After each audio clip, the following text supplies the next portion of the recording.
This is a series of films that tells the history of contemporary fashion photography as seen through the eyes of models. So, a series of pictures. Do you want to tell me who this is? I know already, but for our audience's sake.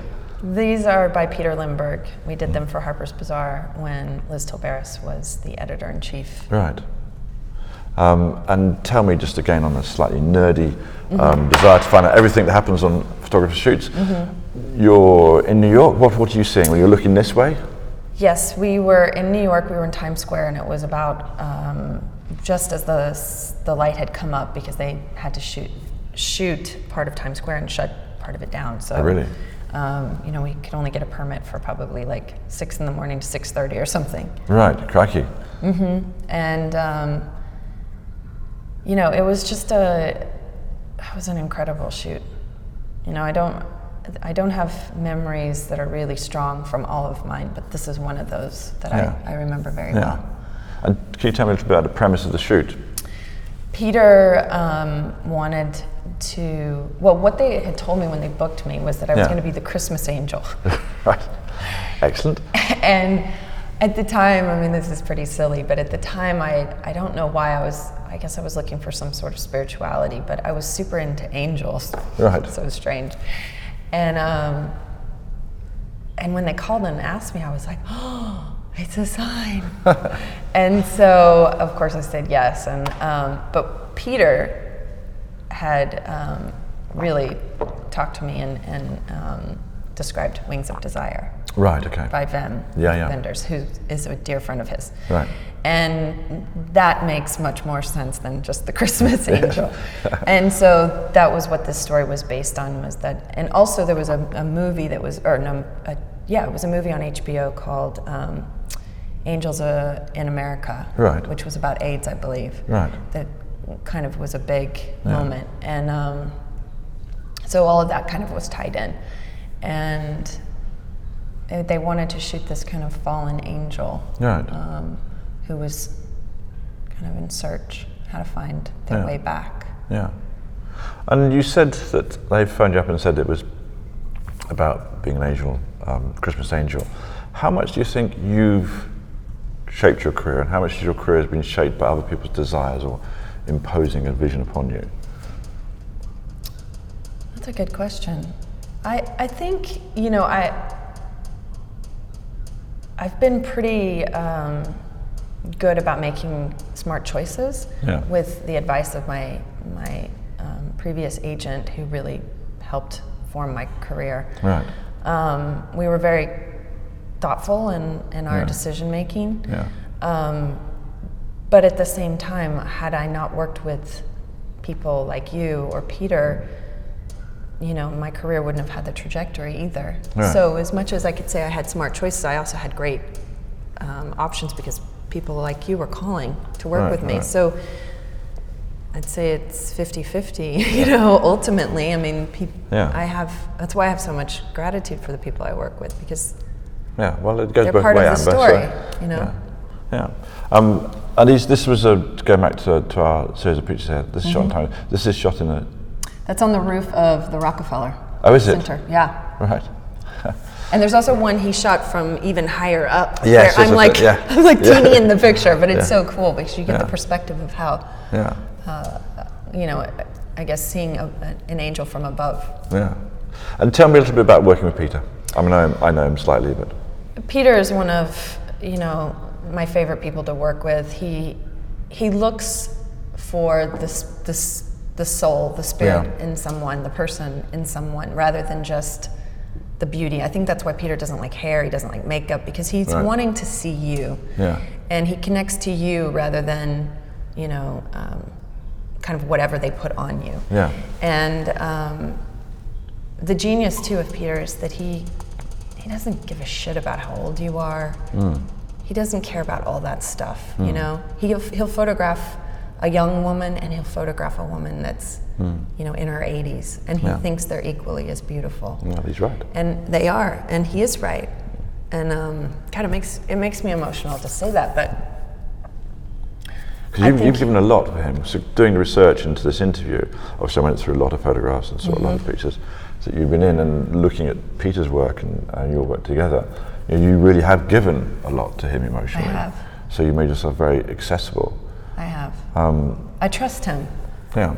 I trust him because I know that he sees me, though he doesn't know me super well on an intimate level, like day-to-day basis. Yeah. There's something that he sees and he values, and I know that he is not there to exploit me, and he's there to observe. Yeah. And Peter very rarely asks you to do anything in the images.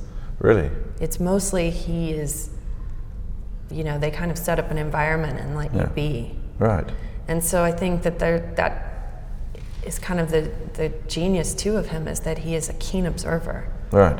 And people are like, oh wow, his photography is so beautiful, but that's because Peter is finding something while he allows someone to be who they are. Right. So he's not a very directive photographer. Not really. Some photographers will very much direct you and say, so arm here, leg here, whatever it is. But he also doesn't care about the clothes. Right. Sorry. Your advertising. Sure, he appreciates the clothes. I think everybody, he appreciates them, but it certainly isn't the, he doesn't have a view of like, the styling and things like that. Yeah. He knows what he likes and what he doesn't like for sure, but that isn't his focal point. Yeah. And I mean, you've worked with him for a long time over the years. I mean, it's one of the stories you keep going back to. He has been one of my most loyal friends in the business because, again, Peter, I think he'll photograph me until I'm an old woman or until he's not working anymore. Because, again, he sees the beauty in whatever period you're in. I think it's more his connection to you rather than his objectification of you. Yeah. On that subject, I'm sure you have, you might not want to talk about it, but do you know where your limits are, where your parameters are? Are there things that photographers asked you to do which you thought, you know what, that's not going to happen, I'm not going to do that? Absolutely. Right, okay. Absolutely. Because to me, it's about the context of what you're doing. Right. So the parameters are within that context, and if it doesn't make sense, I'm not going to do it. And if it does, then and it feels right, then I will. But, I was doing a shoot and they asked me to do something that just didn't make sense. Right. And I found it vulgar. Right. In the context of what we were shooting. Yeah. And so I said, no, I wasn't going to do it. Yeah. And I just think, to me, it's not about nudity or anything like that. I'll get naked. I don't have a problem with that. But is it the right context, and does it make sense for this, or is it just gratuitous or objectification and kind of pointless? Yeah. And I really believe that you have to make those decisions and be wise about it, because otherwise it cheapens the image, and also there's a part of you you're giving away for what? But you've learned your trade through doing it. Mm-hmm. I mean, we know you went to modelling school, but other than the mannequin thing, which I'm still really excited by, you've learned it by experiencing. So then, do you have regrets? Are there images out in the world, do you think, I'd really rather that hadn't happened? You don't have to mention, I'm just interested in general. I mean, of course there are jobs you wish you didn't have to take, whether it's something you got paid for, and the images are not so great. But you're more, you mentioned that, so you're more concerned, or not more concerned, but you would think that that's a sort of almost like a commercial banality that you had to do that you'd rather wouldn't. Exactly. But are there images of you that are floating around and you think, you know what, I really wish I never said yes to that? Or I can't think of anything offhand, because I've always pretty much protected myself. Yeah. I can't think of anything. But having worked with you, you didn't ever come across as a difficult or diva-ish or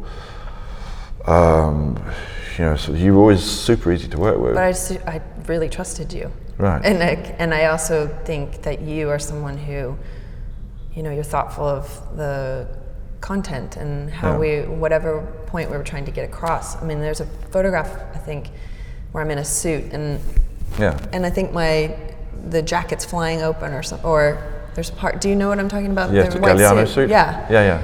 And to me, it was totally appropriate, and it made sense for the story, and it's a beautiful image and the content of it. And it's not just about sexuality or nudity, but particularly that one. But again, had maybe it been something else for someone else that, maybe that story didn't make sense. Maybe that didn't make sense in the story. Yeah. I would have said no. Right. But to me, it's about trust and knowing the story that we're trying to tell, and is it worthy of this person or magazine or image? Yeah.